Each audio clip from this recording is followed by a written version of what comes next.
Welcome to Power Your Story, a podcast produced by high school students in Chicago with the support of After School Matters and the creative Impostor Studios. Thanks for joining us. My name is Elijah, and today we will be talking about the most anticipated rivalry from the ages, Marvel versus DC. So why do people love to debate this rivalry? Here for a few reasons. One, some heroes are basically similar to one another. Some basically either have the same kind of origin story, and also same goes for the villains too, and some sidekicks as well.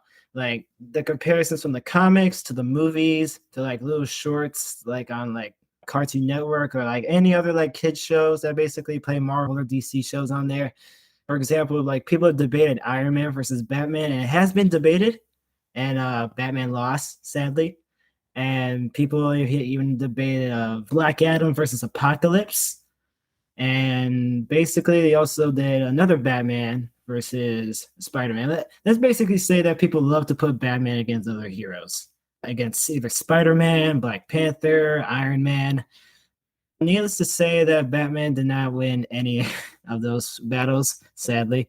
Sorry for you Batman fans out there. That's either a sign that basically say Marvel is more superior in a way that, of course, they're putting Batman against people with either superpowers or no superpowers at all. Like Iron Man, he doesn't have superpowers. He's just a man in a suit of armor that basically just goes around, fly, be a rich boy billionaire, and does whatever Iron Man does. And for Spider-Man and Black Panther, those two kind of have superpowers. Like Spider-Man got bit by a radioactive spider.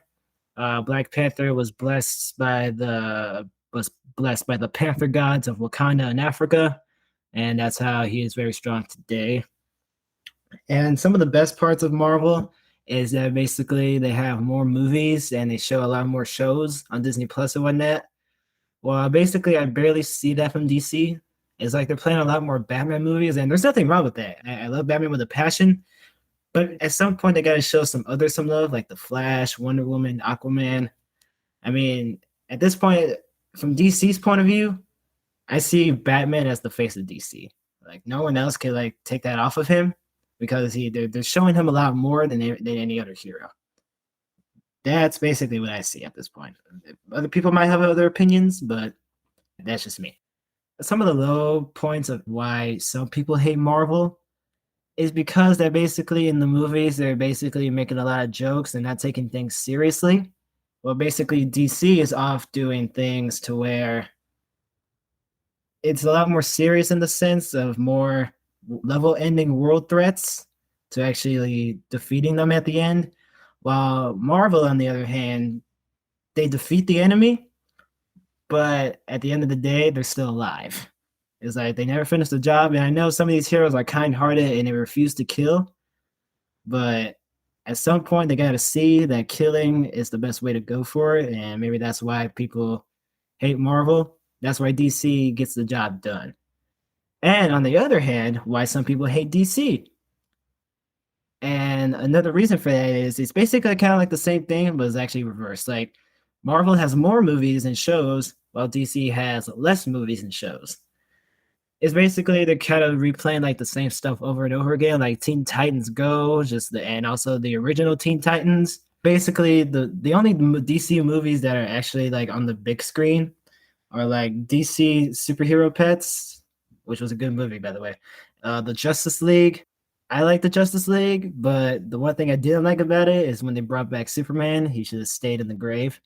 And pretty much so that, yeah, basically DC has less things, while Marvel has a lot more things. And if I had to choose who actually wins this debate, it would be Marvel, because I'm kind of into that a lot more than DC's, because I grew up on that, and I kind of know a little bit of knowledge of each hero and villain. I'm not saying that I'm a complete expert, like I know every single thing about them, but I just know little things then and there. And like I said, why I prefer Marvel, like hands down, is because they have more movies. Sure, they could be a little serious at times, but it's okay to also throw a couple of jokes in there like that, even if they're good, bad, or just cringe to watch. And their movies are spectacular. Like I just got done seeing Black Panther: Wakanda Forever. I cried 5 minutes in.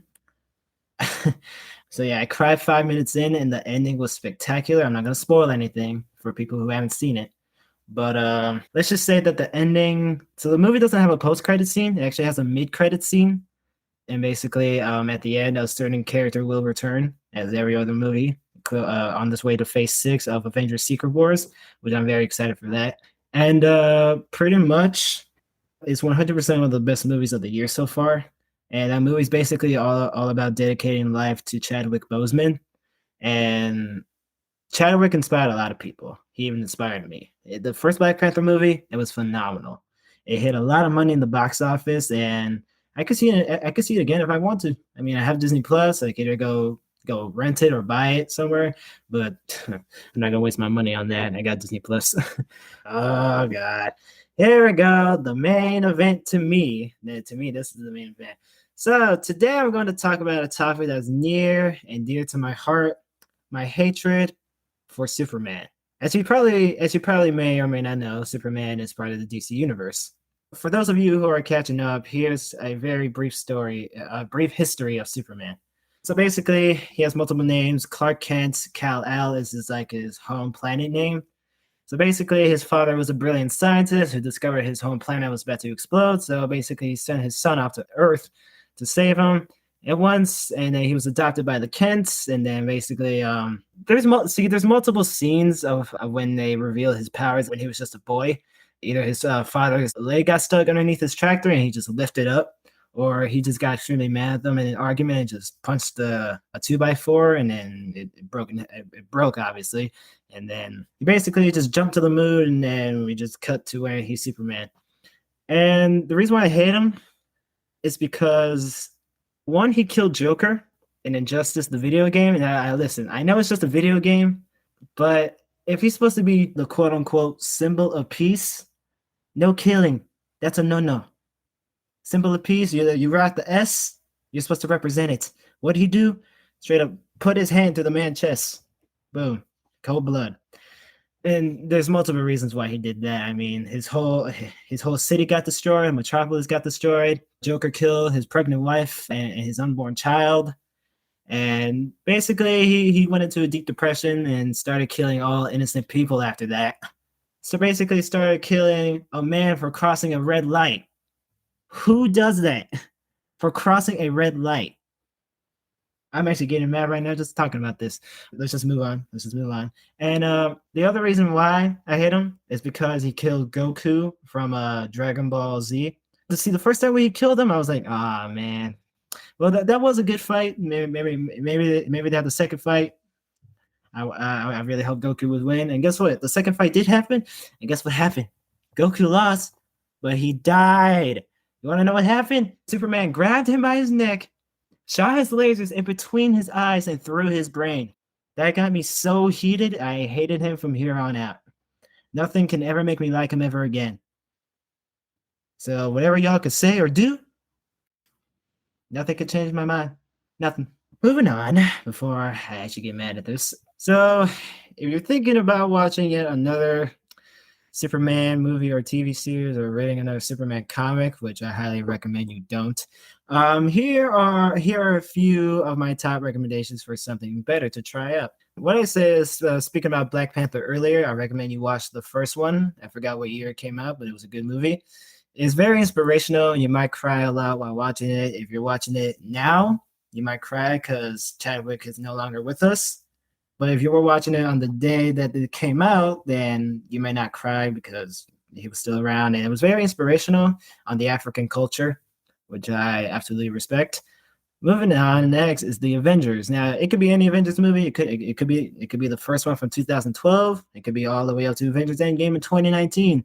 Or it could be the closing out of the entire MCU, probably in Phase 6 in 2020 something. I need to look at the phases again. Again, inspirational. They get the job done, whether it's joking around or sacrificing themselves to save the planet. They're always there.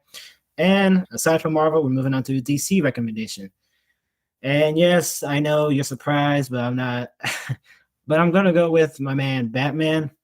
It's Batman. He's always come through. The reasons for that is he could basically fill a whole separate episode, but he always comes prepared for certain situations. He's also the world's greatest detective. Like, he always solves the case. He solves every case, but during the Batman's collab with Scooby-Doo, he actually had one unsolved case. That was the first. I'm like, oh, the world's greatest detective has one unsolved case. That's something.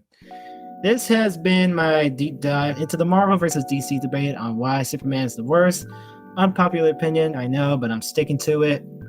And yeah, How You Story Podcast is produced by Chicago high school students with production support from After School Matters and the Creative Impostor Studios. Follow us on Facebook, Instagram, and YouTube at How Your Story Podcast, and visit our website at howyourstorypodcast.com. Got a suggestion for something you want to hear on our show? Email our program advisor, Ms. Andrea Klunder, using the contact page on our website. Thank you for listening, and may the force be with you.